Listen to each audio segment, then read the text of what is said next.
Good morning.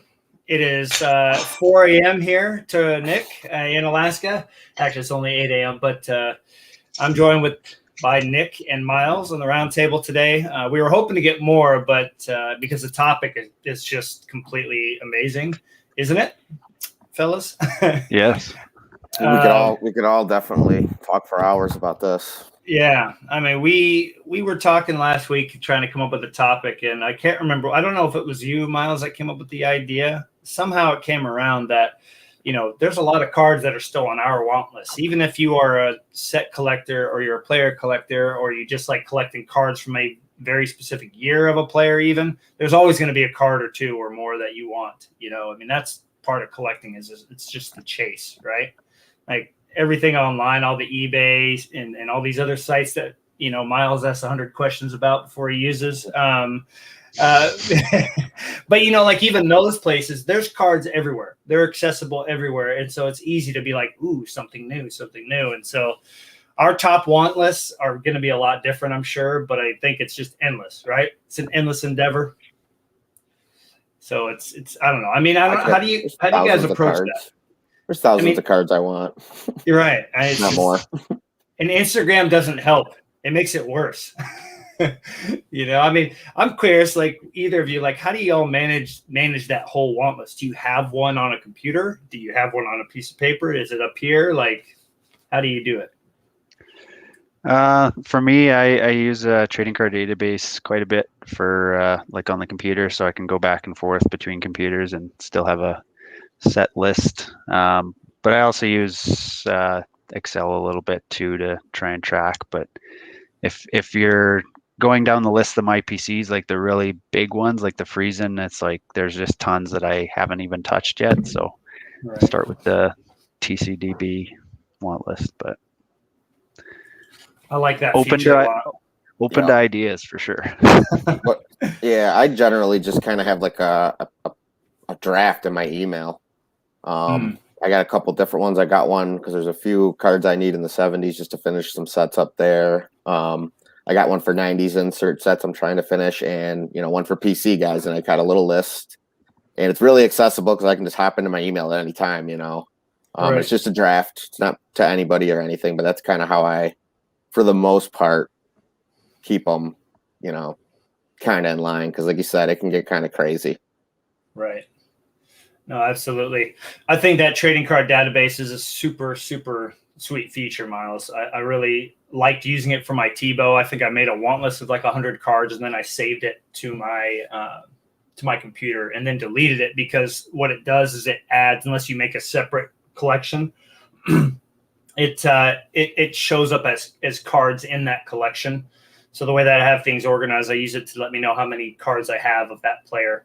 And so I made 100 cards on my want list and then forgot about it and was like, oh man, my Tebow collection is huge right now. And then I was like, oh wait, never mind. It's not 500, almost 600. It's almost 500. So, but it's a super helpful feature. Nick, I definitely recommend it to everybody to go on there, and they have literally every card that was made almost on that website. So you can go in there. And I tend to use it when I'm trying to finish like an insert set, and I'll just hop in there because they have everything listed. You can go by team. They do have a real friendly thing. I just haven't got around to kind of putting my stuff on there, but I do use that as a tool for sure.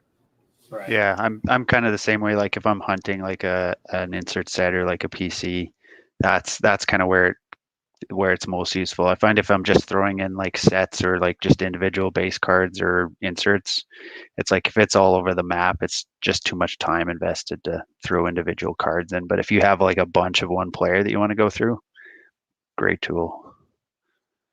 No, I'm with you. It's really, really helpful.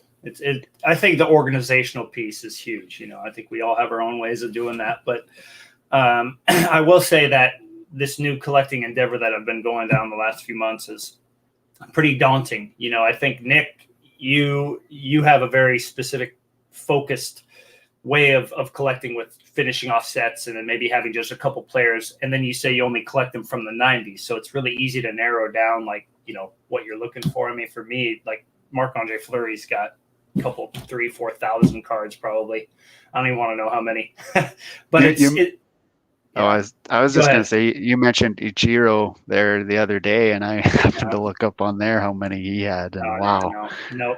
That collection was a fun one that allowed me to buy my Young Guns goalie set, more or less. It allowed me to just be able to get the Fleury and the price and just put all those pieces together and whatnot. But yeah, it's pretty daunting. So I've been kind of going out and thinking like, okay, how am I going to decide what cards are going to be on the top of my want list? Because for like the 90s inserts, there's tons of pictures out there. Like they're readily available most of the time, depending on the insert set, and you can always find pictures.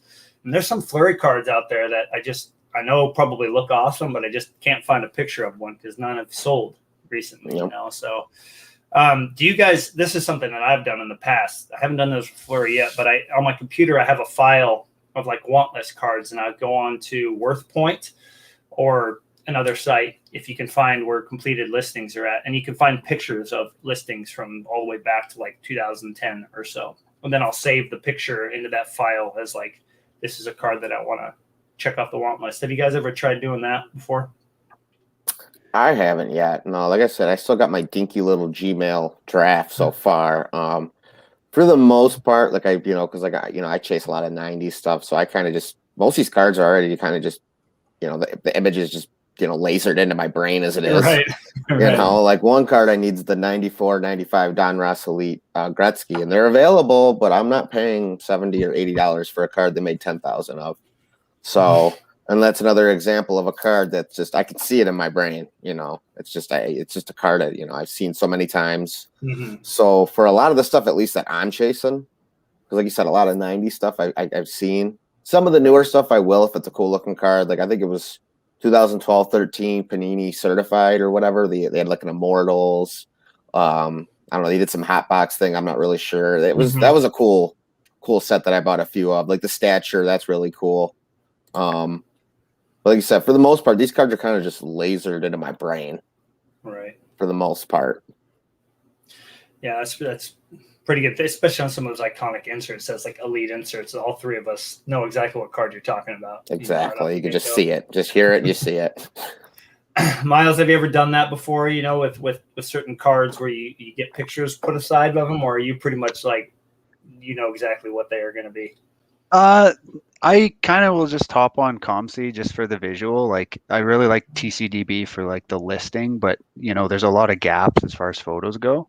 Whereas ComC, it's like maybe that specific card isn't in there, but you will see cards from the same set. And especially if it's just parallels, you can be like, oh, okay, well, this is what my guy looks like, basically the same card. But yeah, I have thought about just saving pictures or like taking pictures of my own cards and cataloging it, but it just, it just expands the task sometimes, right?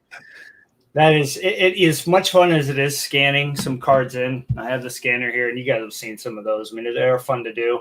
I kind of played around with doing the website thing, and it's a lot of work. I mean, there's a lot of clicking to get one picture of a card, and then also have like how you hover over it and say the right thing, and it's really cool, but it is a lot of work. And I mean, that's a topic, I guess, for another episode, is like getting like a photo library of your cards. It's a lot of work. I mean, Nick's got a picture of almost every set at this point, I would think. I mean, so you've got all the pictures, but it's like putting them in a place that's easy to access, and yeah, for sure. But I mean, as far as like, what's funny about that is actually I on my Instagram now, I just actually saved all my cards that I've posted and I just put them into a collection. So like I'll have Yzerman, Fedorov, I'll have like one that's insert sets. So then I'll just kind of go into my Instagram, I'll go to my saved post. I mean, it's all my stuff, but this way I can kind of at least keep it somewhat organized. So that's kind of what I've been doing actually recently. And it's kind of it's helped a lot because like I said, I just have these collections. Like I said, Yzerman, Fedorov, Lidstrom, Mario, Timo Solani, whatever it may be. But that's been really helping me, at least for organizational reasons. Right. Well, that's good. Well, that's good. It's fun too to like go through and look at them all like in the same area. You know what I mean? When you're going through, and that inspires me too to kind of always keep doing that, but also to appreciate what you already have. Because one thing one side of the whole want list thing is you guys know what I'm talking about here. You can get so laser focused in on what do I want to get next that what you have gets totally like forgotten at that moment, and I think it's important not to let that happen. I think it's super important to be always enjoying what you have already, because the thrill of the chase can get a little overwhelming and maybe kind of take over your focus. Oh, look, Nick's got nice. Yep. There we go. That's how I kind of keep it. It gives you an idea, and it just goes up and down. That's my saved collection, so that way I keep everything kind of organized for me, at least. That's awesome. That looks awesome, and you're already taking the photos, so it's like it's already there. Yeah, posting them. Yeah, and that way I just kind of keep them all in line. That's a good idea, man. I might have to copy that one. Well, and I think one thing that both of you do a really good job of is taking the time to get photos that are worthy of going back and looking at again. You know what I mean? Not to say that everybody has to do that in Instagram. That's not the case. But I don't even have to go look at the card. I can just go right to my Instagram. I mean, I can go look at it obviously out of the box, but it almost adds a interesting element to it, obviously.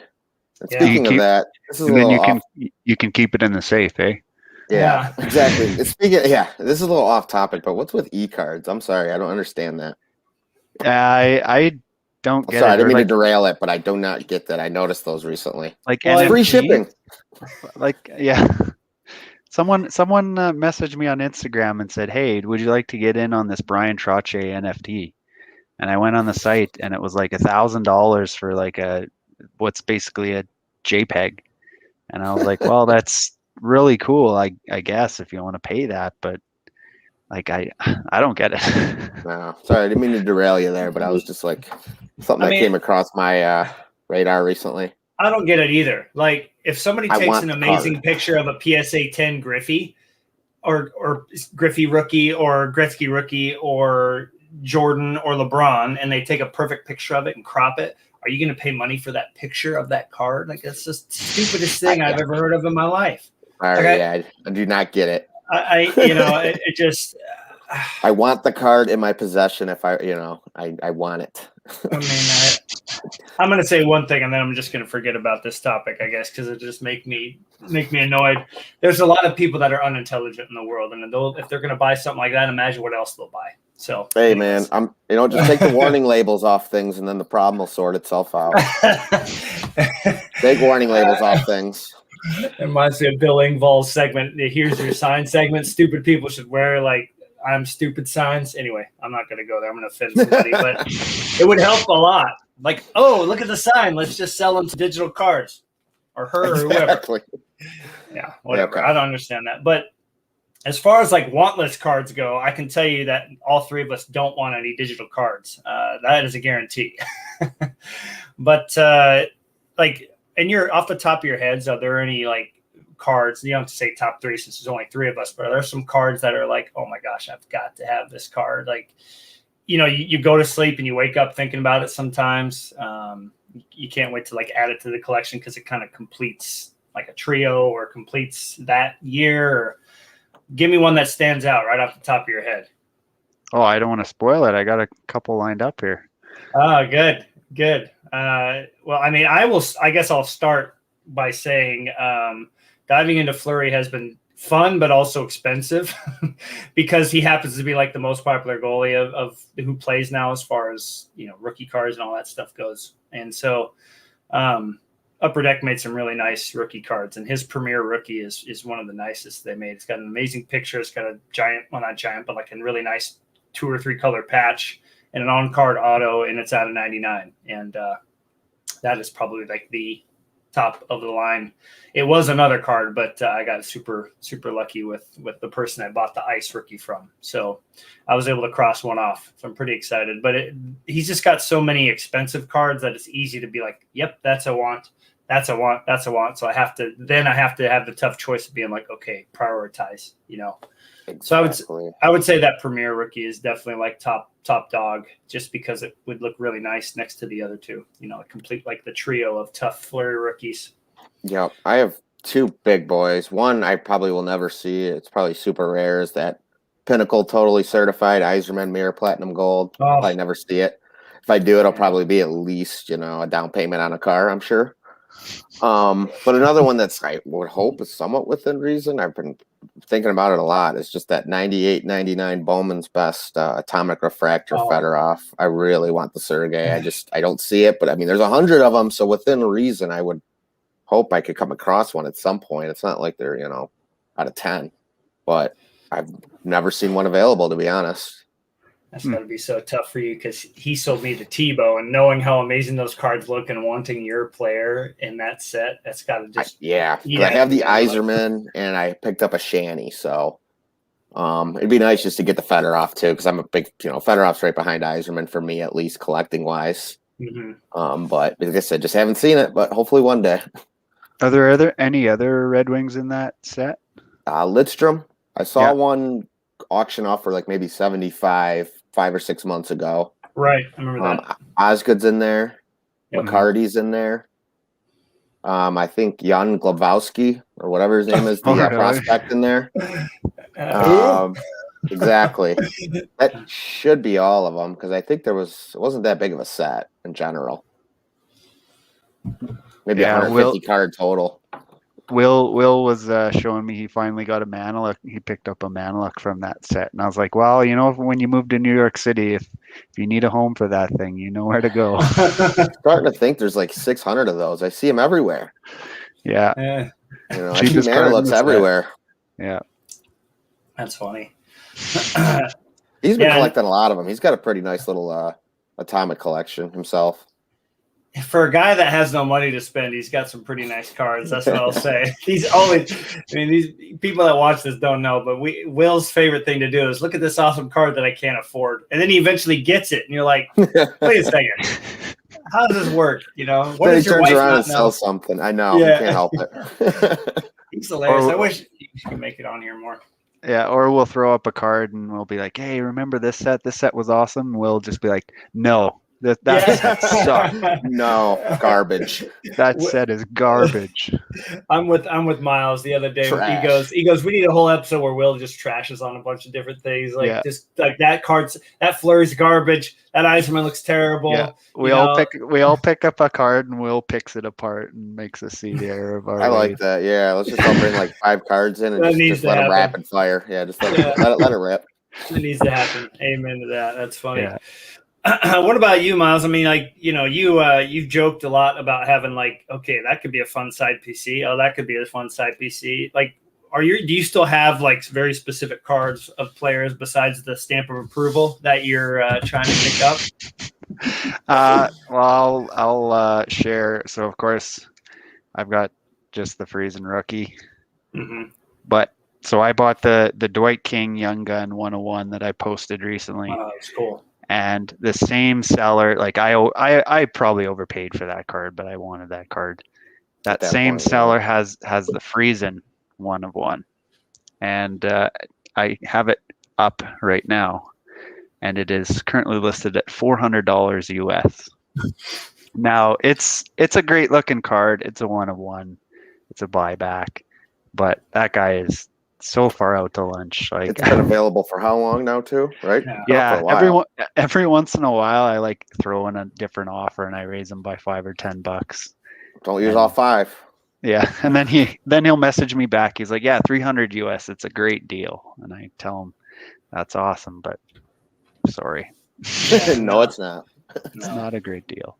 I think 100 would be a really, really nice price for that card. I mean, right, 100, 80, 100, somewhere in there. Fair.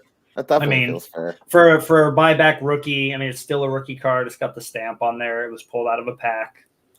That's fair, but still, no offense, Miles, but he's not Jaromir Jagr. He's not Solani. I mean, he's a good player. He was a great player, but he's $400 or $500. Yeah, I mean, he was like a Jagr or something or a Bure. He was trying to tell me that the Vanek rookie card buyback went for $600, and I looked it up, and it did. But whoever bought that Vanek way overpaid and set the price for everyone else. That's the problem. Set the tone at that point. But yeah.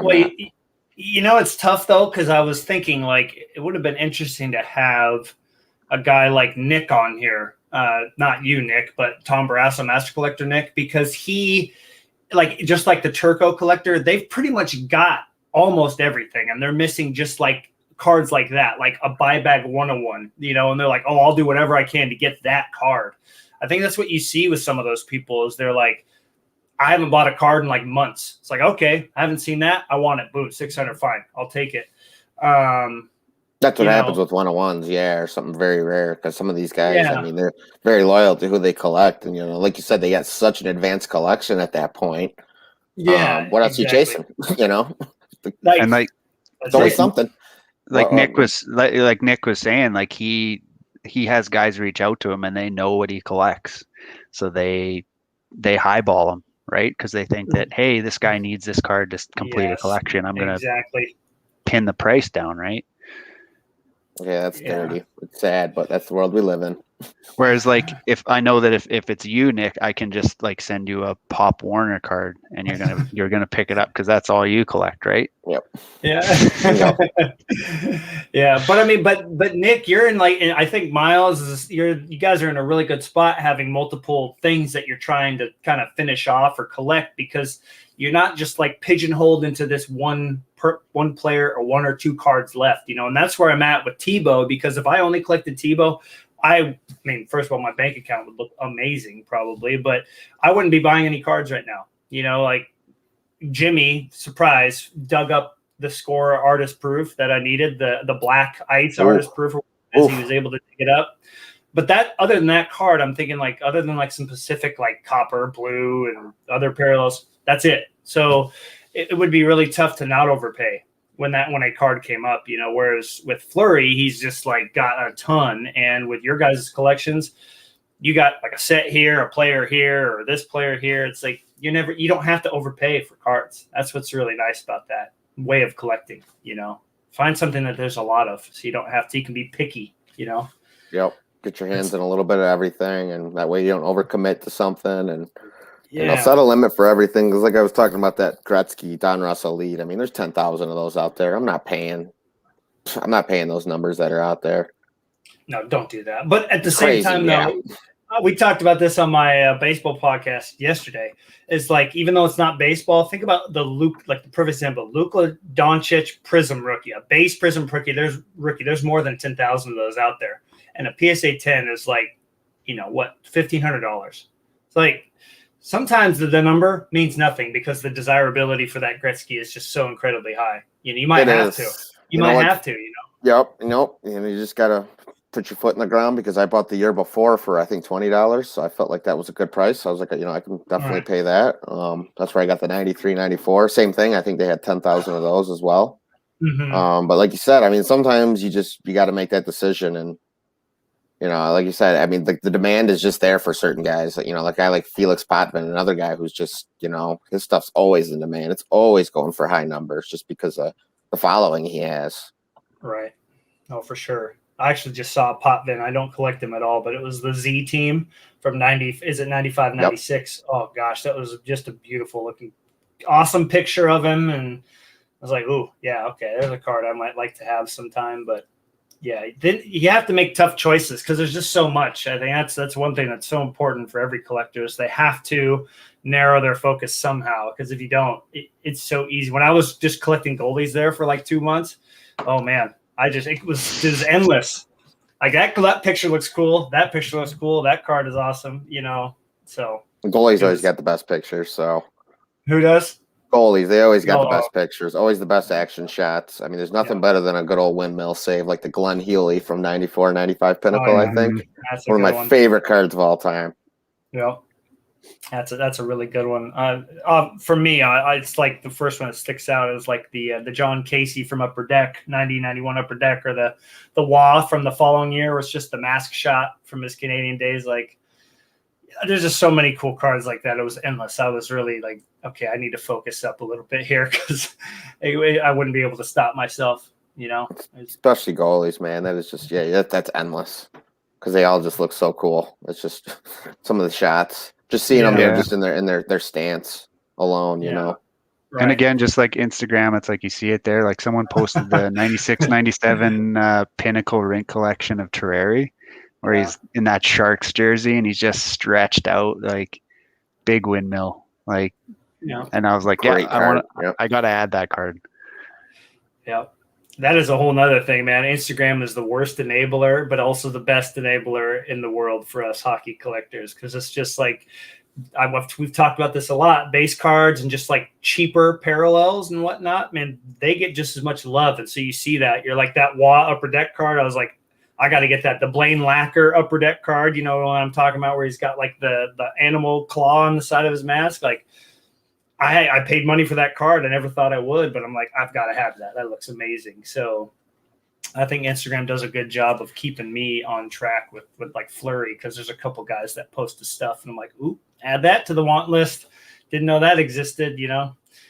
Yeah, Nick and his insert sets too. I'm like, man, like you're just adding things to the list there, Nick. You got a lot of great insert sets that I'm like, those are classic, and I would love to have some of those. So I got lucky with my old man sending them down, but yeah, some of them are just so cool looking, like that Extreme North one I shared today. There's another really cheap ones. I try to share the cheap ones too, you know, because that's pretty much what they are. I mean, let's be honest, a lot of them aren't that pricey inserts, but like you said, they're just cool looking. Like I said, the Extreme North, those are just really cheap. You know, I think like a Wah might be $10 max, but they're just really cool looking cards, you know, and a lot of cards that people haven't seen or forgotten.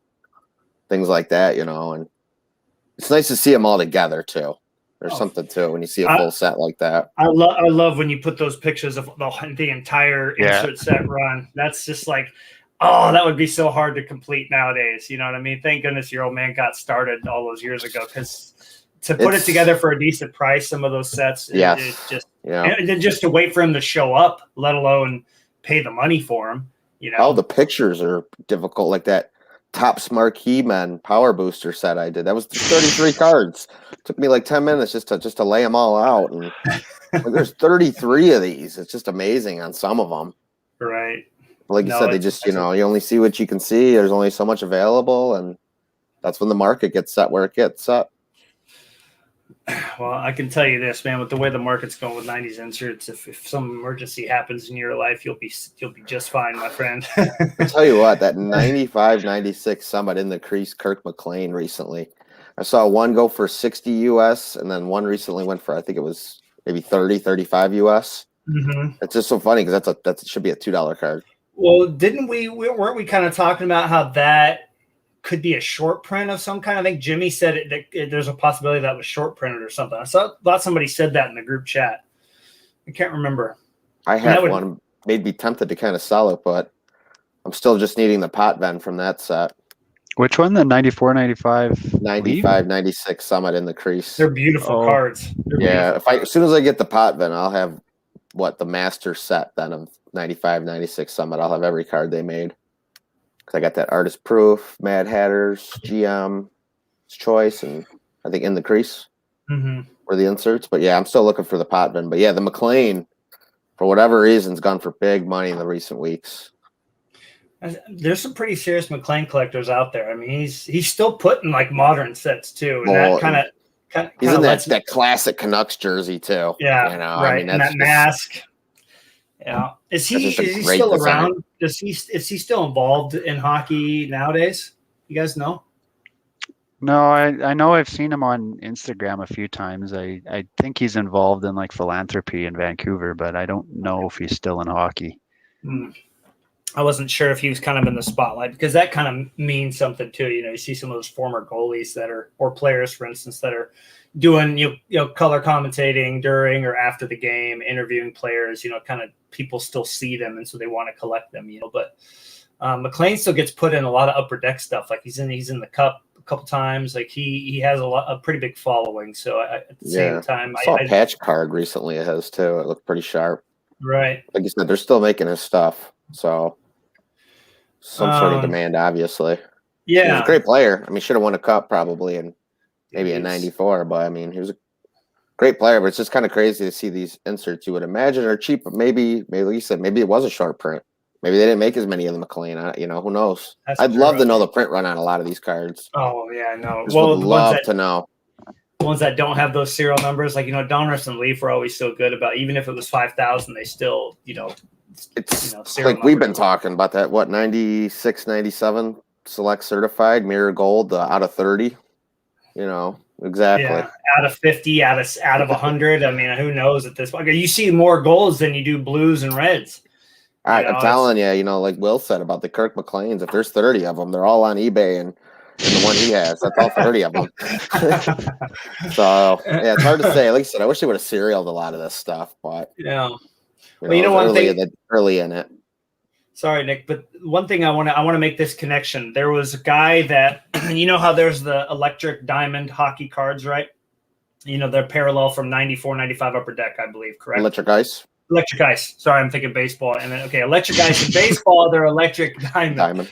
Your grief. But they did a gold electric diamond that same year, whereas hockey only had the electric ice. I think there was a gold SP from like upper deck that year in a different set, but they did the electric diamond gold as well. And there was a guy, like, seriously, I can't even remember who it was. It was like a very, like, not even Hall of Fame worthy player, like a decent player in the big leagues. His card sold for like $300.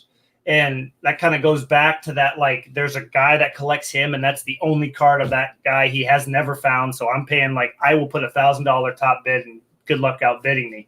It was like $300 for a guy that we all were just like, huh?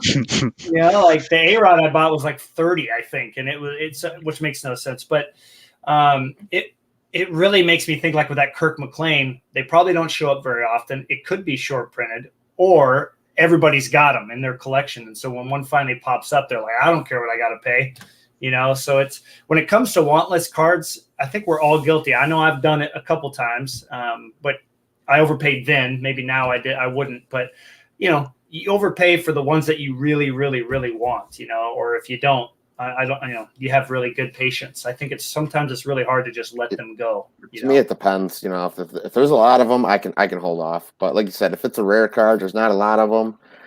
You just got to take your opportunity when you get it, because you may not get it again. Well, I mean, those two Tebows that popped up at the same time. You're right. You guys all told me, like, when's the next time those going to pop up, Matt? And if that Iserman pops up, that Iserman Mirror Platinum Gold, you're going to like, okay, what am I going to move? I'm going to have to go after this. After Jimmy was talking about how you had to trade in the Mirror Gold, what was it, the Mirror Gold? What was that little concept? And so it makes you wonder how many of those are really out there then. Is there 30 of those Isermans really out there? Is there 30, Jeff Friesens out there? Were they all traded in? Right. That whole thing really perplexes me too. I'd love to hear some more information on all that. Yeah. Can you dive into that a little bit more? What was that? Yeah. So they have the Mirror Golds, right, out of 69 for the players, and I think the goalies were out of 59. Yep. And I thought Pinnacle had something where you had to mail them in, and then you got the Platinum Gold, Mirror Gold, I think it was. What? There was that's Jimmy. There was something where you had to trade them in. It was a really weird concept. Okay, I'll grab my Beckett here. I'm gonna grab the actual cards and then see if there's anything on them that's like indicating that. I only see the mirror. Oh, here it is. I have them both here. That to me, it's like, well, now it's serial numbered, but it's not really, like you're saying, like you can't expect all of them to actually show up then. But then what happens to, so you're saying, this is the one out of 59. You're saying that this card would be sent in, right? Something, I could be completely wrong, but I could have swore he said something about that. I'm about to message him right now. Yeah. I'd be curious. Matt, for those though, like you're just following what economists say. They say invest in gold, so you're golden, okay? Hashtag invest, right? Yeah, invest in gold. I bought this. I mean, when I first got into Tebow, I bought this for the guy wanted $60, and I was like, I don't know about that. And he's like, look, if you don't buy this for $60, I'm going to relist it for $100 on eBay. And I was like, never mind. He's a good guy though. He sent me an extra Tebow, but back then I didn't really know what I was going after, and so then when that showed up, I was like, yep, okay, I guess I'll spend a lot of money on it. But to think that you'd have to trade this in to get this that would be just crazy, man. So would that mean that these aren't in packs then? That's what I want to know. That's exactly what we were wondering, because we were looking at, somebody had a box of it for, I don't know, like whatever on eBay, and we're like, well, damn, if you can't pull one, then I don't want to. But I don't know. I'm trying to ask Jimmy. It was something really weird, because then Pinnacle went out of business shortly after that too, if I remember right. They weren't around much longer. Can you imagine if these didn't make it into production? That would have been such a shame. Maybe they were all released. Who really knows? I could be completely crazy right now. I'm trying to ask Jimmy here so he doesn't make me look like a complete fool. Because I just remember him saying that. Because those cards I just love those cards. So and I remember him mentioning that. It was just the strangest story. I knew they had to do a lot of like cool trade-ins. There was a lot of trade-ins, but nothing like that. That just seemed kind of weird. Well, looking at I'm going to find like a box here. So DA Card World does a good job of listing the odds. So if you look at, I'm going to show this. This is really interesting, Nick, because if you look at the odds that are listed here, guys, can you guys see this here? I'll zoom in a little bit. Yeah. So take a look here. So, you've got your odds for the red, right? You get 2 reds a pack. You get a blue per pack. Right, and then you've got your platinum golds, which was the first one I showed, the one that's not as shiny, right? Yeah. Right, but there's nothing about the platinum mirrors anywhere, and this is taken straight off of the box itself. So it does not say. Wonder right there. Oh man, this is really making me think like these are darn near impossible. Then see, Al, he just mentioned too that he heard that as well. I mean, I don't know, but it's something I'd love to know about. Right. Like you said, did they all make it out then, or what's? I mean, is there 59 of that Tebow then, or we're 20 sent in? So that would make both rarer. I wonder if you get a 1-for-1. But then when this gets sent in, if let's say hypothetically that gets sent in, you get this back in the mail. But then where do these go? Yeah, what do you shred them? Yeah, I mean, what do they do with them exactly? I don't know. It was really, really weird. I would love to know more about it. Wow. Any time where they tell you to send in a card to get another card, like that to me just grates on every ounce of my being. I'm like, well, how are you going to complete the stupid set or the rainbow if you have to send in another one? Right. Man, that's maybe they got them both back. I don't know. I have no idea. Maybe they would send it back to you, but then all you're doing is saying, "Hey, look, I just proved that I have this. Now send me the other one." Right. Back. I'm really, really. I mean, maybe it was like send 100 of the blues or 100 of the reds, but then again, if that was the case, what happened to those? Right. Then there's not 6,100 reds, and I mean, there's only 55. Whatever it may be. Right. Who knows? I don't know. It's a pretty cool thing. I'd like to be informed on if I can. Yeah. I'm a fan. This is just totally out of nowhere come up. Didn't mean to derail you there. No, but I mean, honestly, that would make this card everybody's top want for their player. That's why Iserman's my number one. Like I said, I expect to pay a lot of money if it was to come up, because that would be that's why that is the card. At least for the 90s. Right. No, it's. I mean, that is the card, at least to me. Yeah, I think, honestly. How many goalies did they make? 25? 25, yep. Okay, 25. Players were 30 then, right? Right. I got a Brian Leach, I believe, and that's it. Yeah. That's what I loved into. Would you agree it's probably one of the best looking cards that's ever been made? I got the Leach on display. It's one of my favorite cards. It's just beautiful. It's gorgeous. The shine's unbelievable. Does Friesen have that card technically? Is he in that set? Yeah, he's in that set. Yeah. Oh my gosh. Well, if that card ever pops up, we all got to just chip in and help Miles get that card. Because that's like a center, because he isn't going to pony up for it. We already know that. There's one out of 69, right? I'm teasing. One of the gold ones, I believe, is on eBay. Yeah. Somebody's got the mirror platinum gold Sanderson. Will wanted it, but it was for 500 or something. He's like, I'm not paying 500 for a Jeff Sanderson card. Right. There's one on ComC that I've just been keeping an eye on, but should probably just pull the trigger on it. Well, I can tell you one card on ComC is about to not be there if you don't buy it soon. I keep telling you, but I got it in my cart, so you better figure it out, man. Yeah, they've got the platinum gold out of 69 up on there right now. Okay. Yeah, I'm really intrigued. I really think some digging needs to be done to figure that out, because I was always under the assumption that those both came out of the box. And maybe this was there could be maybe this is a sneak stealth insert that they just threw in there, and it was one per case, and you got lucky. I think it would have been, like you said, listed on that website, and it would have said, one at random or whatever it may be. Because I know that's what the list sometimes on some cards like that, where they just won't give you an odd. They'll just say, it's just whatever it may be. But I don't know. I don't know. It's really interesting, like you said, that it's not on that website with them, because they're usually pretty efficient and effective with what they have for their details. Well, I mean, I'm looking at trading card database, and there's also the Platinum Blue Players Club. Those are out of $299. That's There's another no weird mention one. of those on the box either. Maybe those were the trade-in. That would make Maybe. more sense to me. Maybe the blues were supposed to be sent in. If you sent 10 blues, you'd get the Players Club back, or something. But I just don't like the idea of sending cards in, because then, like Miles said, what happens to the ones you send in? Yeah, I the just Players found- Club's identical to the Blue Platinum, right? I mean, It there's no is. real difference. It's just the number on the back. Exactly. I just found the Beckett entry here. 97, 98 Pinnacle, totally certified platinum gold mirror, randomly inserted in packs. This 130 card set is a parallel of the totally certified base, and it's printed on super premium 24-point holographic foil card stock with gold foil. So Maybe it is.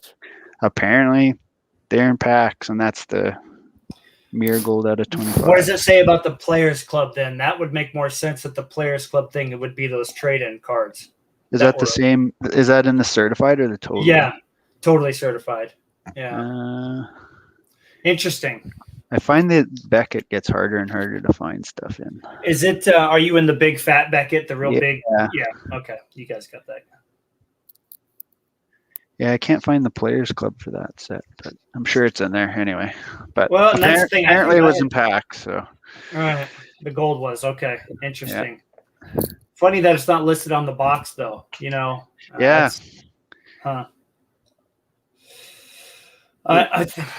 Interesting. Yeah, I was kind of curious about that. I'm really intrigued. Let's see here.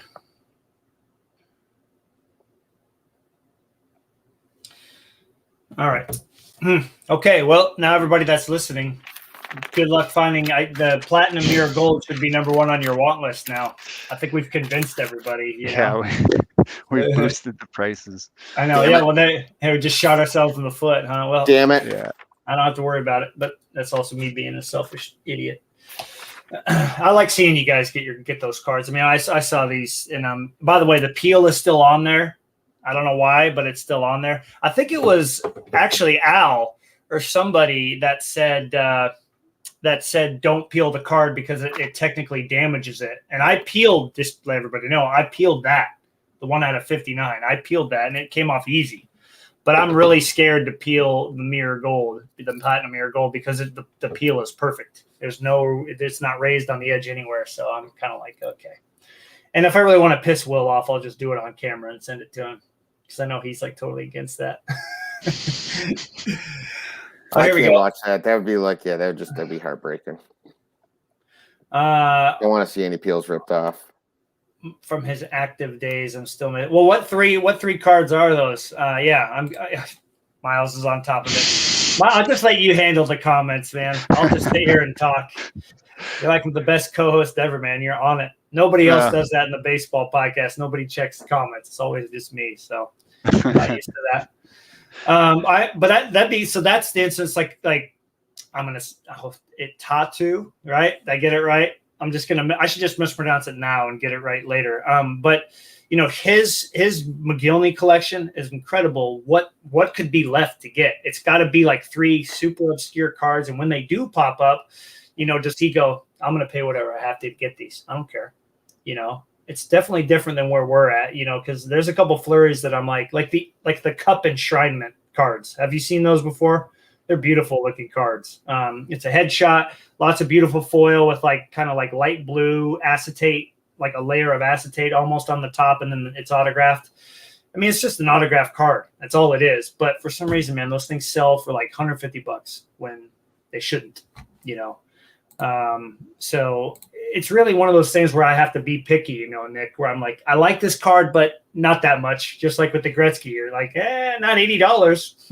You always got to put your line in the sand. Have an idea what you want to pay for what you need to get, and because like you said, it can just get out of control, especially nowadays. I mean, these prices are just ridiculous. So 100%, man. Yeah, you just kind of got to be careful there and get what you can get. See if we know any of these. Okay, limited. I don't know. I don't know what that 582. Oh, 58. Card number 58. Okay, 2003. Heritage Parallel Limited. What is that out of? I'm not familiar with that. Yeah. The Bazooka back. I am familiar with that because Fleury has that, and then Victory Gold. Probably. Yeah, the gold, and I don't think Fleury has the Victory Gold from 0304. I think it was only the non-rookies that had those parallels. So interesting. Okay. Yeah. Because I anything 2000 and newer, I'm kind of in the sand. I don't know what I'm doing. Yeah. Right out of my wheelhouse. I just came back here. That Victory Gold, like, I don't know. Those are apparently one per pack, but like it took me a long time to track down the Manluck in that one, and Jimmy had to get me that one. So I don't think they're super common as they say for inserts. Isn't it funny? Like we could do a whole episode on just like those insert parallels out of 500 or base parallels out of 500, 100, 250 that just never show up. And you're like, why are these not around? I think, as I've discussed before on the baseball channel, like especially with Pacific, a lot of people didn't see those as like a desirable card in the 90s or when they came out, or the early 2000s. So they just threw them in boxes, and then forgot about them. And then you see them pop up and you're like, oh, okay, the Bazooka back. Yeah, so I'll never see that Fleury ever. Yeah, nope. Even if I did, I wouldn't pay the money for it. Like, it's just no. But yeah, there's just a lot of those parallels that you just think to yourself, like, there should be a lot more of these out there, a lot more of them, and nothing. Where are they? You know what? Yeah. 95, 96 Score Black Ice artist proof Lidstrom. Yeah. I mean, I know it's not like common at all, but there should be, I don't know, at least 500 of those, I'd imagine, out there. And I've never seen one. I don't know what the print run is. I'm just kind of guessing. I'd imagine it's at least 500. Can you let me know, like, what I've looked up that whole set, because there's like a Score artist proof. Then there's the Dealer's Choice artist proof, right? But then there's the Black Ice artist proof. Are those all from the same year, or am I out to lunch on that? Dealer's Choice might be 96, 97. Okay, next year. Okay. That was a weird one where you could like trade in Golden Blades. They had this weird little code thing on the back. Jimmy had the little device that could decode it or something. Yeah. Like little CI glass or whatever it was. But yeah, I don't know why. I think it's just Black Ice and Black Ice artist proofs, because they do have things listed as just artist proofs. But if, like, say, I think it's on like ComC, you click on that, nothing will show up. Okay. But if you do Black Ice artist proofs, they'll all show up. So I don't know. Like Summit, right? Like what Summit did is they did like that one year they did all the crazy parallels, and then there was also the artist proof on top of it. 96, 97 was a joke. Yeah, they had premium stock, they had foil, ice, then artist proof. Yeah, they did a lot of stuff that year. Okay, and here's this is 1 out of 50. Yeah, those ones from the early 2000s out of like 50 or less. Yeah, those just never. It feels like they're out of 5. It really does. Right. There's a Kovalev listed on ComC, and it's like $35. Jeez, it's a nice looking card. Though, could be less. It could be less than 500, Nick. It could be, but you would think with Score, it is a big set though, right? How many cards are in that set that year? 600? No, probably like 330. 330 for the 95, 96. I'd imagine, yeah, somewhere in that area. Hey, look, he's popping in without getting in trouble. What's up? That's still a big set though, because their Summit was, I think, out of 220. Right. Huh. Because they were starting to kind of limit the sets. It felt like right around then. You weren't seeing those 500-600 card sets like 93, 94 tops or something. Right. Yeah, that's really interesting. But, so that's one I've never seen, but. Huh. Yeah, that's There's just random little cards you never see.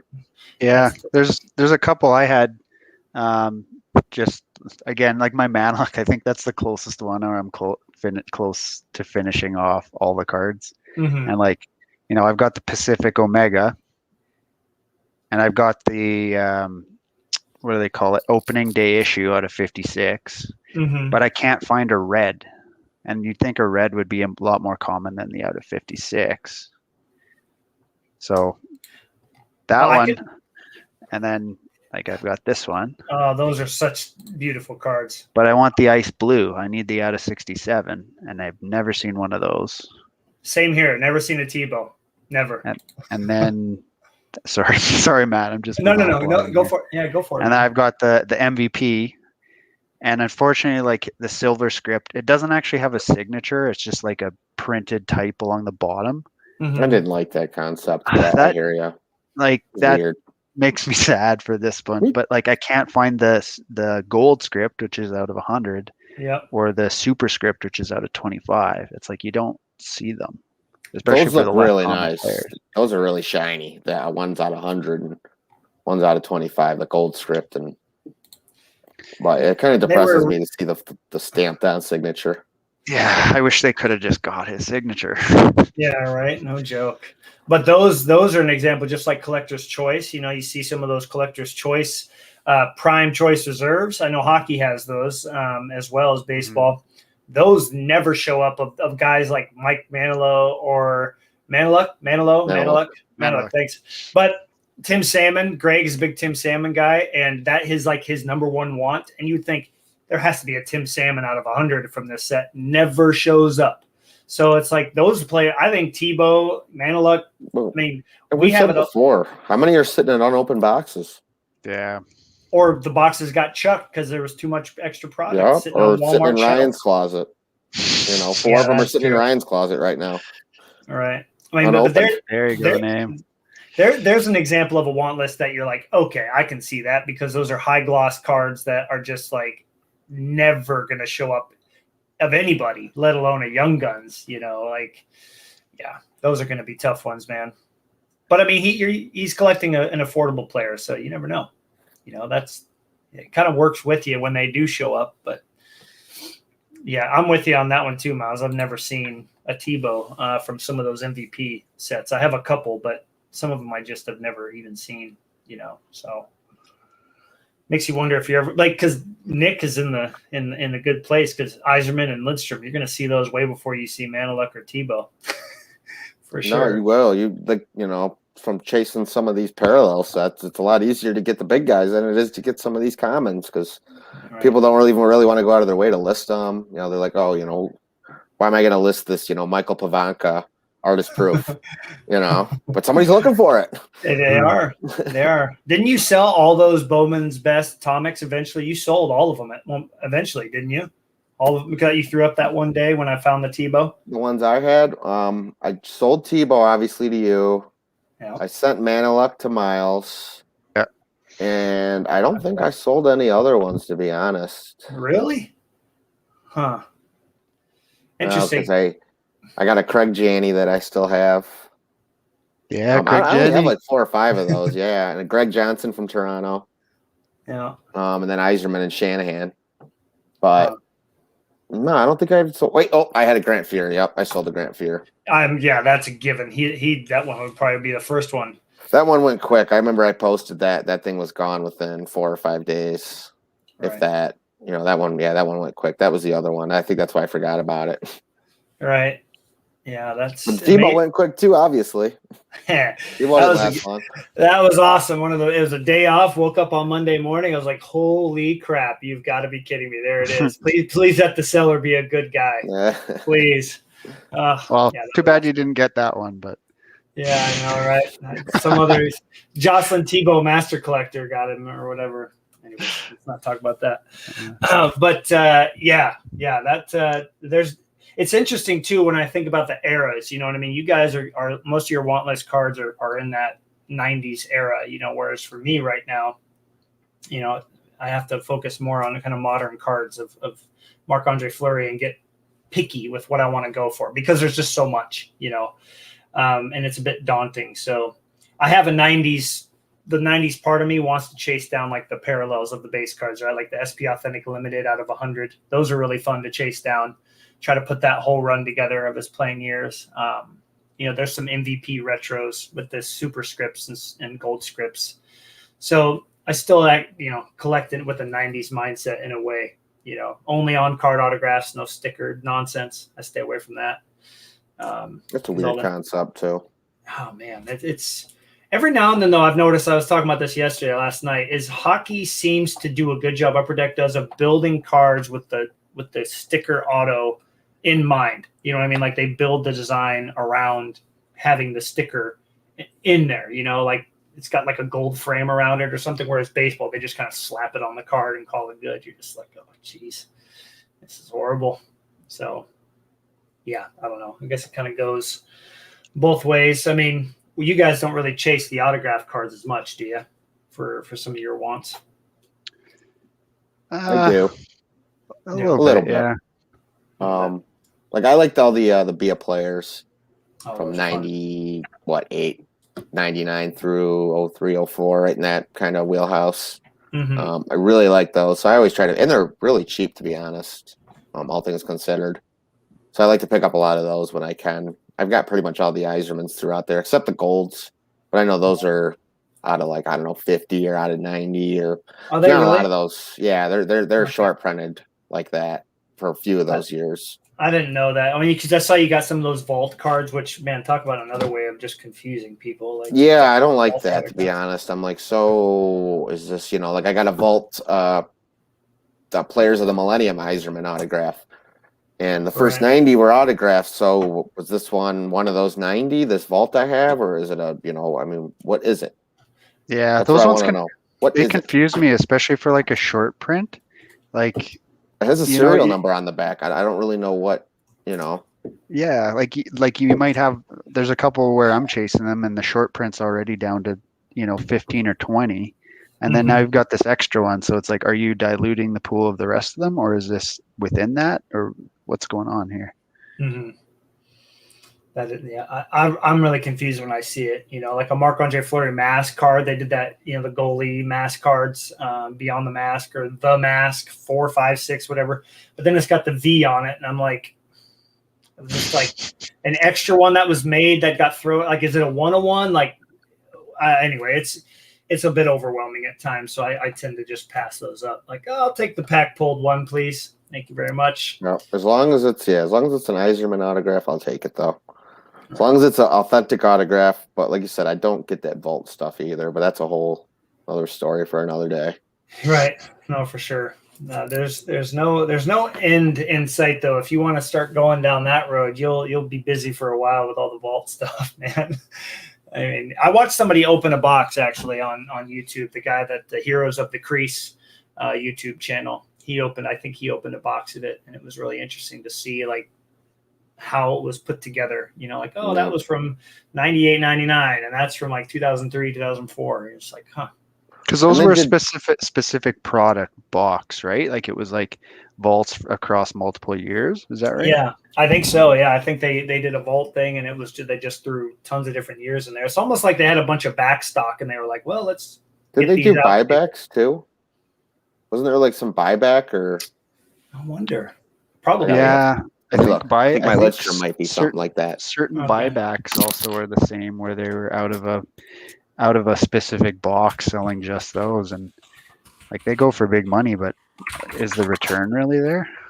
I don't know, man. It's really interesting. I honestly tend to, like I said, I see them and I tend to just pass them up when I see them, as nice as they are.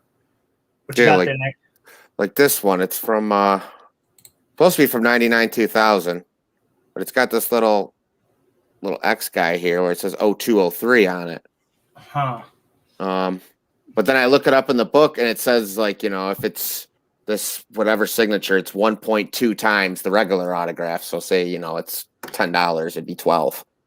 But I don't really know fully what this is either, but it's some sort of weird 0203 X signature. I don't know, because I know this is the 99 2000 design. Right. But another weird thing they did, don't know. Like they did a retro design in that set and then had him sign that card in 2003 or 2002. Yeah, I don't know. Yeah, that's so tough. I mean, did a lot of weird stuff, and it's sad because I really liked to be a player. I always did. Mm-hmm. They had a great little stretch there. Right. No, they did. Now, their cards are really cool. I mean, I still like them. They're some of the memorabilia cards that Tebow has from Be a Player and all those different like between the pipes and be a player memorabilia and be a You can player. get some great players for like autographs cheap, like an Aginla or a Joe Thornton for like $10 or $12, if that. Even still, Right. I mean, those are Hall of Fame players. I mean, it's an autograph from a great player, MVP type players. It's just kind of hard to beat that sometimes, but for some reason, they're just not worth a ton unless you got, like I said, a star. Right. But that goes for everything, really. Right. Well, they did. I thought it was really cool what they did too, because they would do, they would do like memorabilia cards that looked really, really cool, but you didn't know how many there were, and maybe because there's no print run, you get it for really cheap still. But then you find out like there's only 20 of them that were made, or 30 of Tebow, and you're like, wow, that's cool. Because you look in the Beckett and it'll tell you the print run of each of those. So like I have a emblem that I posted less than a month ago of Tebow with that Blackhawks emblem like right there in the middle, and I'm like, oh, that's got to be a rare card. And I think there was only 30 that were made, but there's no print run listed on the card. So it's kind of like the Pinnacle Epix Emerald cards, right? Yep. Where they said stated, less than 30 or less than 50. Right. Here's a question. No serial. Question for you there, Nick. Yeah. So Al makes a good point. Like you always see these Expo cards, and I just want to confirm, like those are out of 10 given out at each individual expo. Is that right? Yeah, because I'll see like at the Chicago Expo 5 of 10. I know what you're saying. I'm wondering too, because like you said, you see these kind of pop up, and I see like a certain city on it. It's like, is that where the show was? Like you said, did they hand them out? I mean, how does that work? So like as a completionist, like do I want to start chasing those? Because like I'll just pull up Center Ice Collectibles for Friesen, and it's like, there's for certain sets they might have 6 or 10 different Expo cards, and they're all $10 a piece, and they're great cards, but they look the exact same as the other ones, apart from the stamp being from a different city, right? Yep, I know what you're saying, because like I said, I haven't gone down that rabbit hole, because like I said, I'll see, say, an Iserman will be like $20-$30, and it'll only be out of 20, and I'm like, geez. But like you said, it's just all these expos and stuff, and I try to stay away from it personally, because that's just another rabbit hole I don't need to get stuck going down. I got enough going on, but I have been kind of curious about those. Like as an example, here's 99 2000 Be a Player Millennium, All-Star Game Emerald, All-Star Game Gold, All-Star Game Ruby, All-Star Game Sapphire, All-Star Game Silver, Chicago Sun times Gold, Chicago Sun times Sapphire, and then your Spring Expo, and then your regular Rainbow. So it's like, how far down the weeds do you want to go? Like you said, as a completionist, that just would drive me nuts. Thank God I don't really go down that road, but that would those would drive me crazy. Or this might be a little off topic, but like Trading Card DB now is listing for 90, 91, and 91, 92 Upper Deck. There's different holograms on the little sticker on each card, and they will list those as individual variations. And I'm like, I'm not going to chase that. Like, I have the set. I have every single player in that set. I've got the young guns. I've got everyone's rookies. Yeah, I'm not worried about that little shiny thing in the corner. I've never really paid attention to it really much as it is. I'm not worried about that. So it makes it difficult when you're going through and trying to check mark everyone that you have in that set. Because now rather than a 500 card set, it's a 1,000 card set. Now, the only difference would be like the French set. Because at least you physically you see it, Yeah. Right. But I'm not worried about a little hologram, like you said, the little corner there. I'll pass on those. The French to me, totally, like that's a different card. It's got the positions in French, all the text is in French. That's a different card. But I'm right there with you. Yep, totally with you. I hear you, Name. Like it's you could chase these things until you die from stress from trying to chase these. Yeah. But I mean, I will say if I can play the angel on the shoulder in a sense, if you collect, I'll just use Jeff Friesen for example. Let's say you only want to collect him. That's the only player you're going to collect, kind of like the McGillney collector. He only collects one player. If you're going for for Jeff Friesen and you're like, I'm going to get every single card he has, and you're only collecting one player, then the stamped ones are in the game. The different foils in the game. Like if you're collecting that way, then those are like a collector's dream. Mhm. Whereas with us, with like Tebow, I'm like, I am not going after every little stamped thing. Mhm. I have a few, they're cool, but I'm never going to get them all. So no. So I think, they give those kind of collectors something else to chase down. Like the Turco collector, I'm sure he's got every single Expo stamp card ever made. He really shows them all off, and you're like, all right, this is pretty impressive. So, it goes both ways, but I'm with you guys. It's too much. It's like, all right, I don't have time for that. Don't have the effort, the time, energy. There's other cards that take precedent over that, But I think that's why this discussion is so interesting when it comes to want list, because there's so many different routes you can go when you're trying to fill out a collection, right? There's just so many routes. And sometimes you have to be able to exclude certain cards, whereas other collectors are like, why would you do that? Like, you need it. You don't have it. Go grab it, So I guess it goes both ways. It all comes down to price, eye appeal, because like I said, certain cards look better to certain people. And that's just what it comes down to. You just got to do what's right for you and, whatnot. Because like you said, I mean, my want list, I could just list 6,000 cards probably. I mean, Right. it doesn't help too. Because like, I was very spoiled as a Red Wings fan. So I got plenty of guys to try and collect. So that never helps either with the chase. But yeah, it just never ends. Well, it's a good thing you didn't like the Whalers or something, because you'd be in some trouble there, man. Because you'd run out of things to collect pretty quick, Yeah, you lucked out with that. And then Miles, you've got your side PC endeavors. Do you do that, by the way, just to kind of keep the chase going? Do you feel like if you kind of get to a stopping point with like Friesen, or you get to a stopping point with Manluck or something, and you're like, all right, I need something else to kind of keep that going, just so you don't have to chase all those like super obscure cards? Is that kind of the reason you do that? Or I can't hear him. Miles, I can't hear you, Miles. Yeah, sorry, dude. Oh, there you go. Go for it. For the goalie PCs that I started, like I said, like I had one goalie PC, but he doesn't have any NHL cards, so I wanted to see some of the classic 90 sets. That's kind of why I went down that road. Yeah, like as far as the Friesen goes, like there's still tons that I'm chasing. It's just how much do I want to dump into it? And then I've started thinking about different theme sets. Like I was thinking, I was like, okay, I'm going to collect every Oilers draft bust. Okay, well, that'll take a while. I was going to collect one goalie card from every year for every Oilers starter.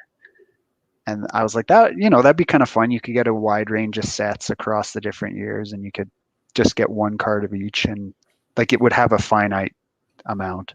Right. And then the other day I was thinking, I was like, yeah, like I could, like Al there has some incredible Iginlas, and he played his junior hockey here in Kamloops for the Blazers. You could get like every rookie card of every Blazer that ever played.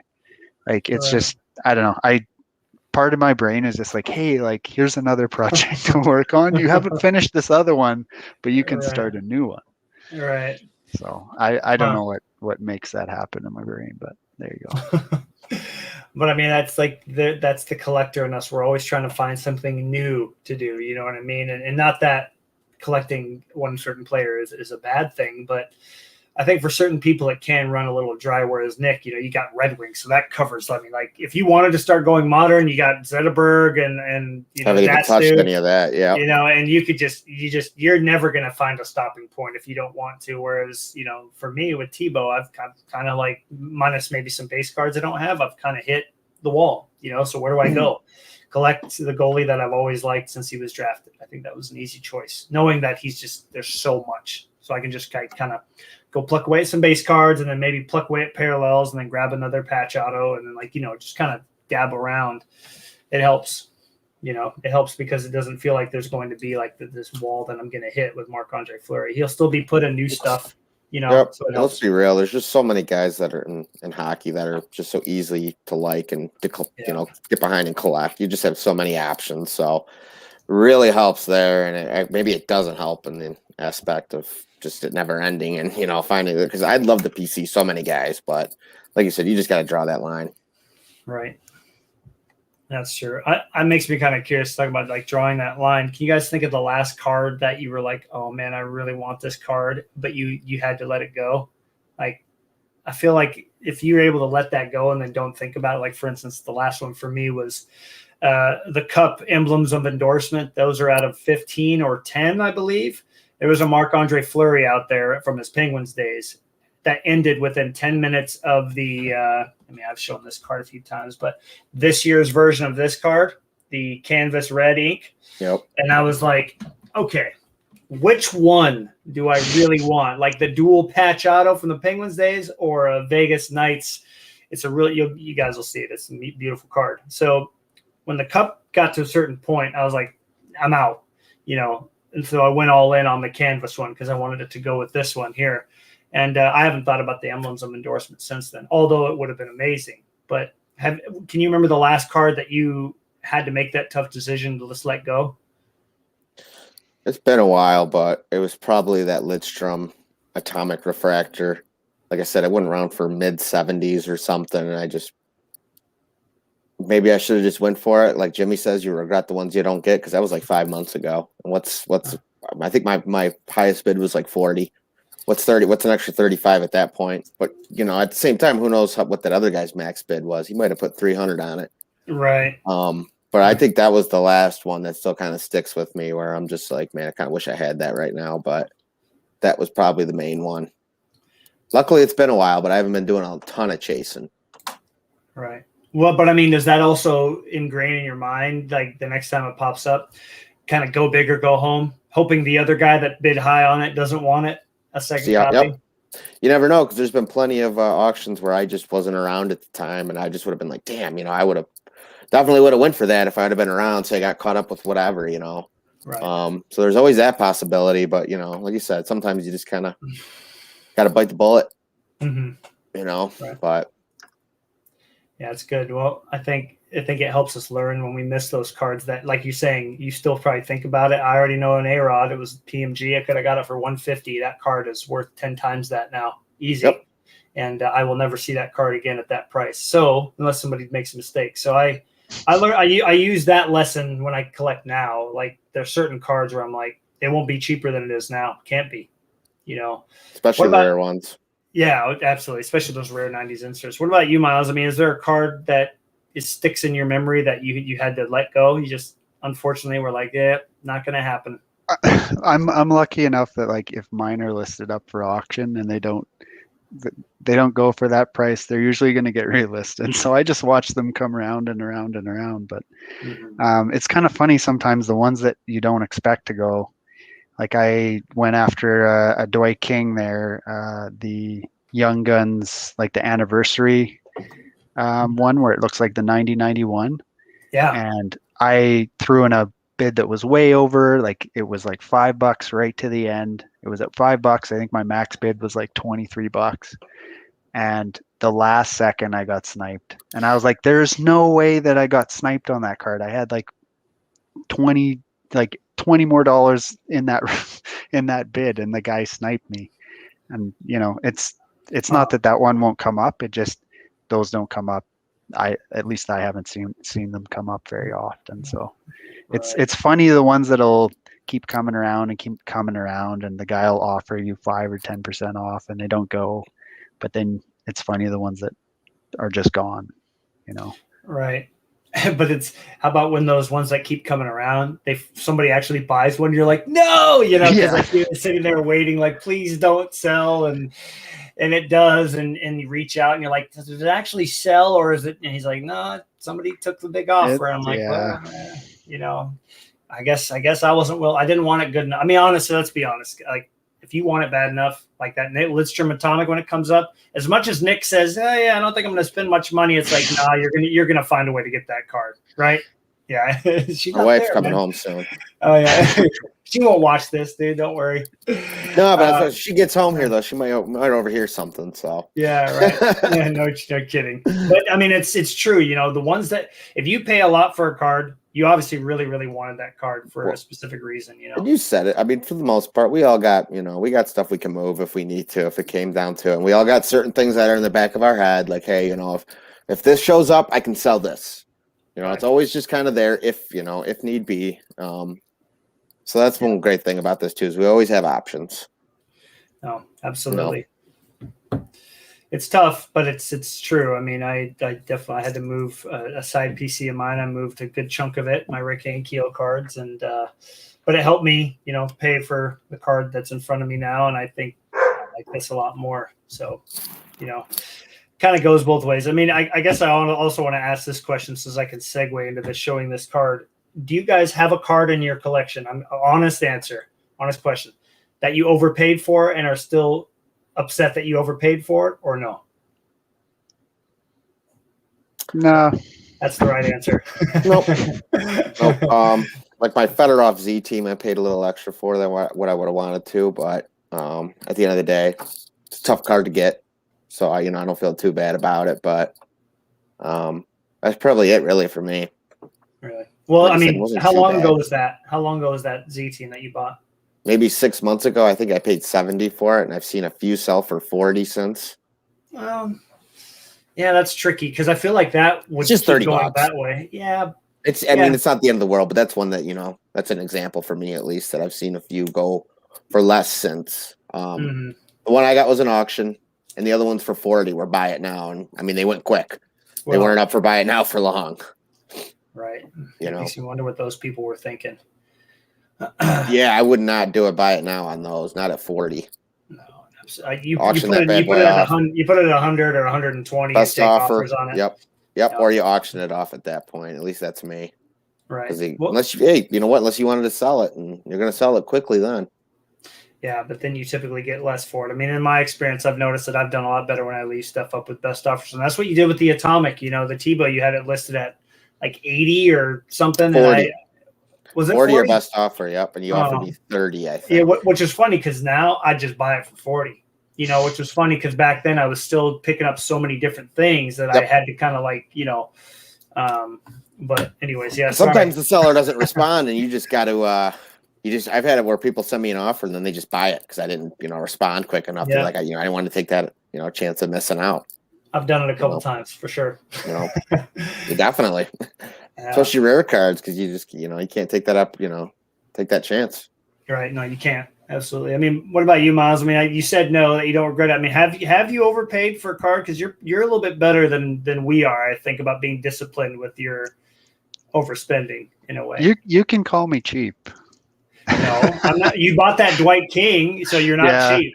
I probably did overpay a little bit on that King, but like I said, that guy, like in order to make him move it, I kept throwing in an offer that I thought was more than it was worth. But if Name's still watching, I know that if I ever decide to sell it, it's got a good home less than 2 hours away. So, But yeah, that one night, you buy it and then what's nice if you buy cards from Russia is they take 4 months to come and then you forget what you paid for them.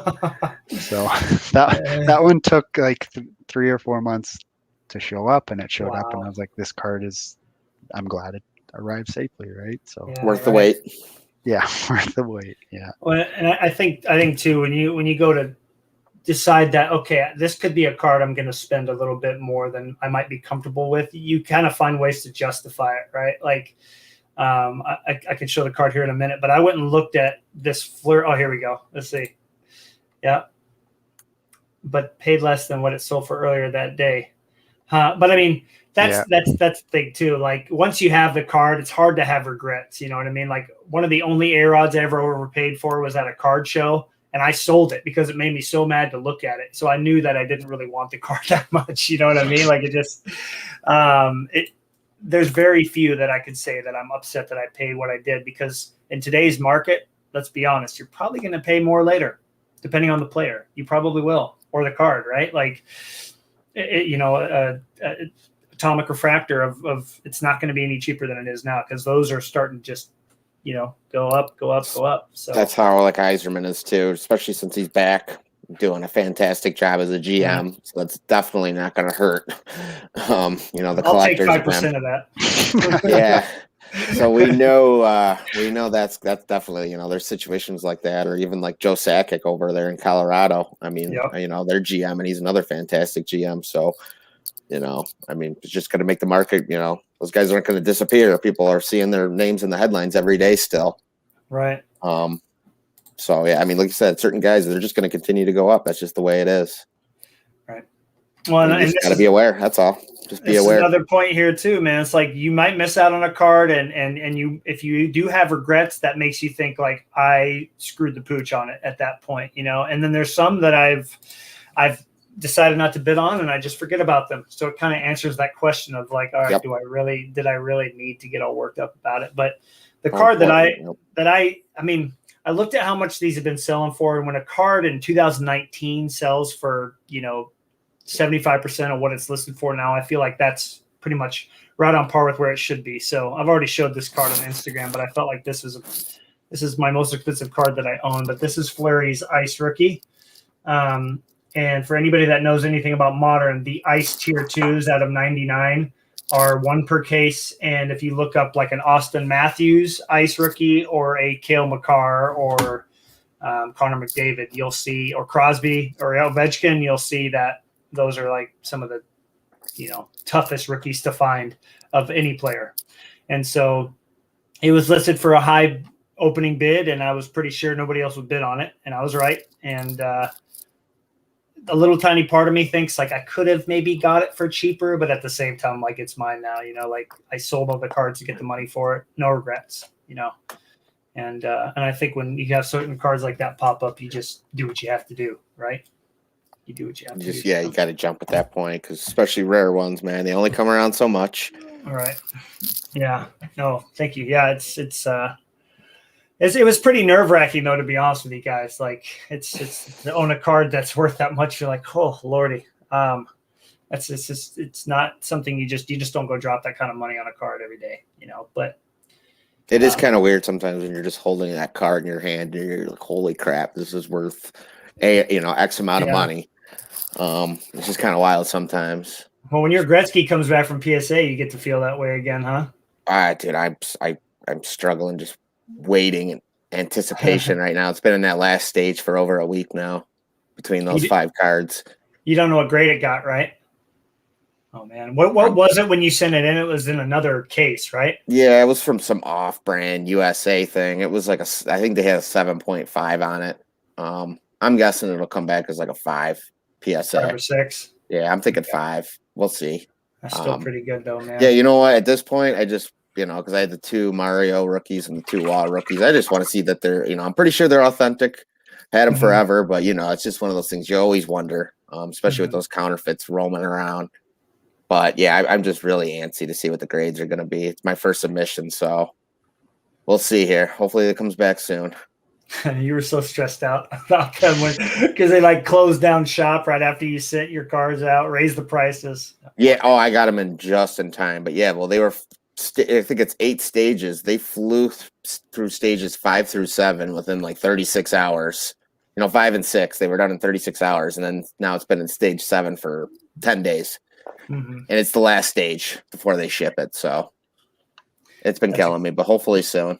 It's exciting though, man. Really, really, we definitely we should do a live reveal or something. That would be really. I mean, I don't know, maybe not, because if you get like altered, fake, like, oh gosh, it would just Nick's soul would just crumble on camera. Maybe we shouldn't do that.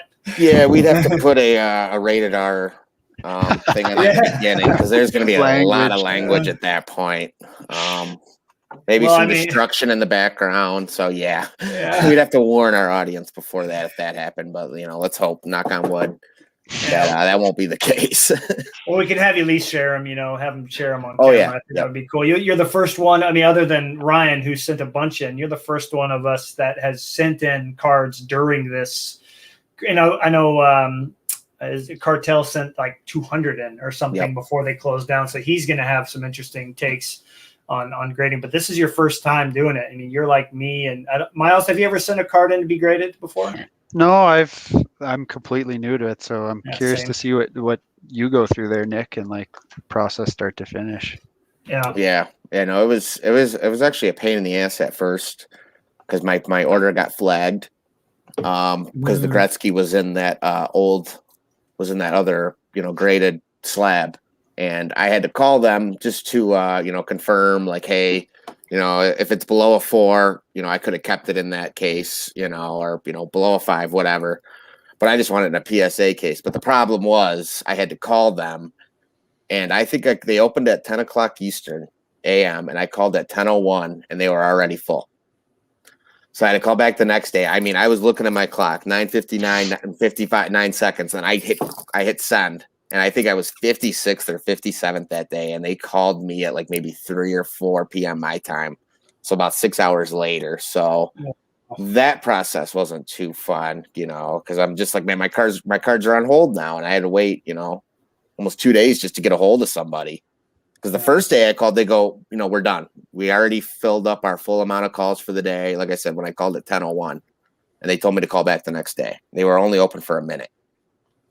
So yeah, well, they definitely were they completely underestimated how much they were going to be getting, and well, it makes sense too, because the lockdown they had to shut it down because they weren't essential, and with the boom and everybody sending stuff in, they got so behind there. It just makes sense because they weren't, essential. Oh, that's they're going to have to really open up things and have like multiple locations around the country if they're going to be able to keep up with just how they should have an East Coast. I know somebody mentioned it about having an East Coast, because I think they're in California, but wouldn't hurt. Yeah, they should. They should for sure. Yeah, that's going to be fun to see that experience. Just going just off the top of my head, just like what it's like for somebody new sending a graded card in. But well, you guys want to wrap it up? I kind of just showed my biggest pickup ever, but also a recent pickup. Do either of you have anything that came in recently that you'd like to showcase for the 2 people that are watching right now?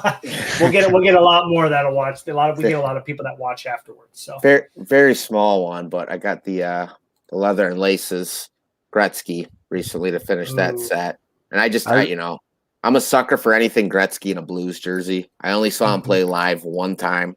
He was actually with St. Louis when they played the Wings in the playoffs that year. I was not at Game 7. I was at Game 5 when they broke our hearts and we thought it was all over. But so I've always had kind of a soft spot for Gretzky and St. Louis stuff. So, just not a huge pickup, but it, helped complete that set. And like I said, that's a great insert set. Is it embossed too? Does that have like the grooves on it? Yep. Does it feel like that's so cool? Yeah, you could see it and feel it. Yeah, and they're out of 5,000, so not totally rare, but it was nice to kind of knock it off the list. Because anything Gretzky's gonna obviously cost something. All right. Oh, that's cool, man. I reminded me of that set they did called the Leaf Shutdown with the goalies and like same the year. pads. They really, it was the same set actually. They've got because I think they had the sweaters too that had that like kind of texture on it. Yeah. The Fire on Ice had like a little. They really got out of the box that year. Right. Made some pretty cool looking inserts, to be honest. That's going to be, if I ever do a set, I think the Leaf Shutdown would be a goalie set that I would like to put together and have on display just because it's such a unique set. I know Goalie Card Sweden are great. Doing that, yeah. But yeah, it is. And of course, my guy got put in it. So I feel pretty happy about that. He doesn't get put in a lot of inserts. So that was cool. What about you, Miles? Anything come in recently?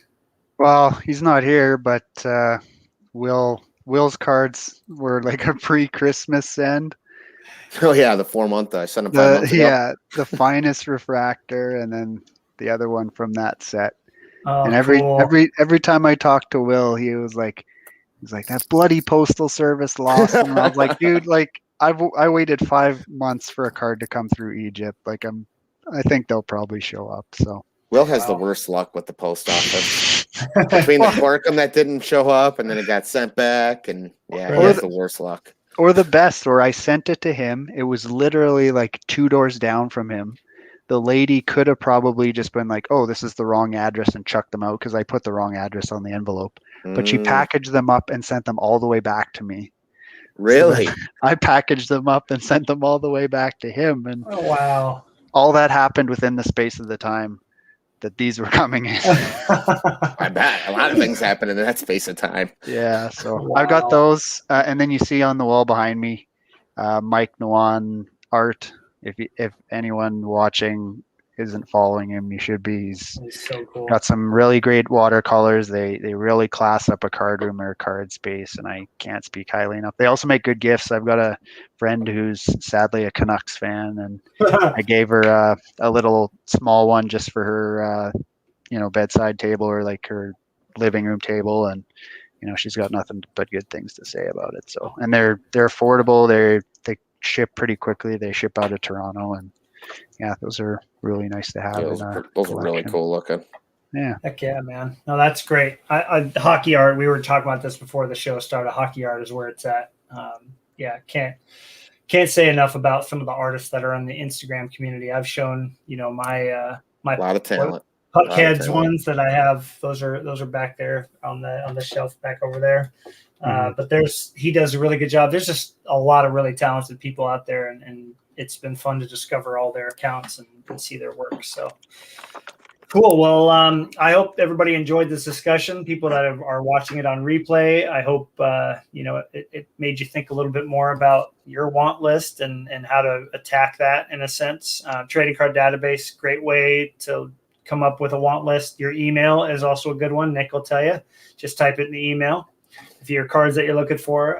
But there's a lot of different ways to organize that, and I think at the end of the day, you have to have some kind of a direction, right? You can't just be kind of like adrift in the open sea. You have to have a way that you're headed, and it definitely makes collecting more fun when you can actually cross that stuff off. You know what I mean? So, or you're Will and you just buy a bunch of random stuff. Dude, I think he's got more airtime than anybody else. Like he desperately needs to get on this show, and we could just have a Will special. He would be here, but his kids and his wife would be clamoring for attention because he's playing dad. This kid would be falling off the slide or something. Well, he's always he had to run in. He's always hanging out up in that tree there, and just can't get him he down. Is a tree. Like 7 feet tall, man. Yeah, right. Yeah, I know. Last time we had him on here was the draft, which was a really fun thing to do. I enjoyed all of that. I mean, everybody's reasons for picking certain guys were great. We should do like a worst ever 90s draft where we because then Tebow's the first pick. Just because y'all are just gonna totally troll me. I am not going down that route. I'll be part of it. Just pick all your favorite players. Like, oh yeah, Eiserman, he was garbage in this year. I picked him. That could open up a box of worms that I am not willing to do. Oh, I thought it would be that would be so funny though. Because everybody would just be hating on everybody else's players in a sense, Like poor Vinny. Totally shit on each other. Yeah. Nobody would pick Mario though. No. Nobody would go that far. Nobody dislikes Vinny. Vinny doesn't have a bad bone in him, so I don't think anybody would attack him. No. And you can't pick Mario. You can't. No, there's a few players that would be left off that for sure. But like people would come up with like reasons to like worst ever, like Ed Belfour and his like off ice antics. He'd get picked for being just like a complete mess. You could have some fun with that for sure. Yeah, you could go down the Jeremy Roenick or Brett Hall tunnel there too.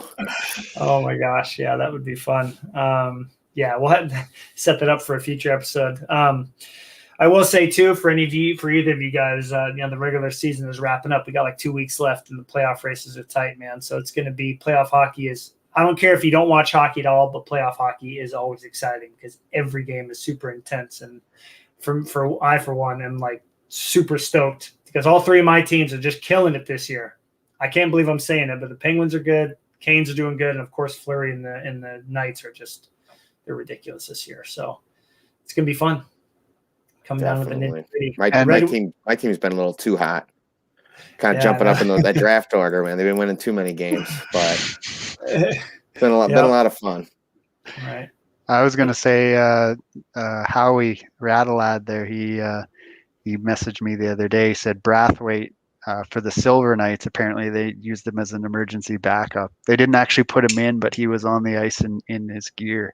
Wow. And I was like, that would be pretty awesome. And I was saying they should have just started him, but that'd have been sick, dude. Imagine if he would have had like a card made or something from his appearance on the ice. That would be awesome, dude. Mm-hmm.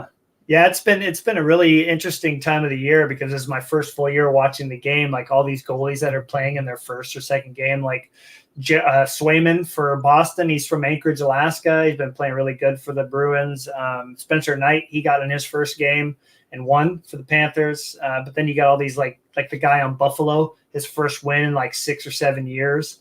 There's a lot of really cool storylines when it comes to goaltending. So I've really been enjoying like the end of the season, like, all these teams that are out of it, just throw all these new guys in, see how they are. And that's always been exciting too. So Yep, should be interesting finish. I'm excited for it, guys. But I'm not sure when we're going to come back. I think it all depends on the scheduling. I'm trying to herd cattle, and I try to get all these people on at the same time. So it's definitely tough trying to get everybody here. But it'd be great to have everyone here for a change. So we'll try to make that happen for everyone. It's nice to know what you think of us. Well, I mean, it's cattle.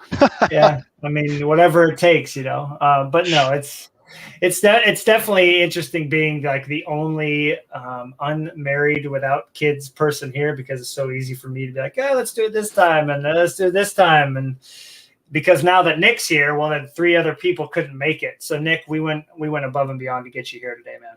Thanks for making it. There you go. No problem. And Matt, appreciate you guys accommodating me.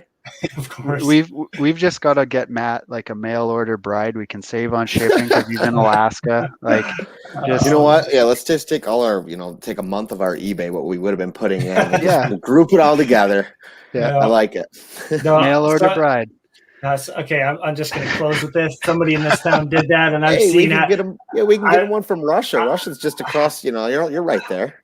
Chip Russian one. Shipping. Yeah, no joke. Hey, you guys might produce a great hockey player. You never know. There was somebody in this town that literally did that, and I've seen her a couple of times, and I've never seen a more miserable person in my entire life. Like the wedding photo is just like, oh man, like she looks like just kill me now. Poor woman. Anyways, we're gonna leave hopefully that. They don't watch. Yeah, I can guarantee they don't watch this. So on Nick's pup, who is that, Nick? This is Miguel Cabrera. He's done. He's done with me sitting here. He wants to go outside and play. Miggy. Miggy has announced our ending, so we'll see y'all in a couple weeks. Take care, everybody.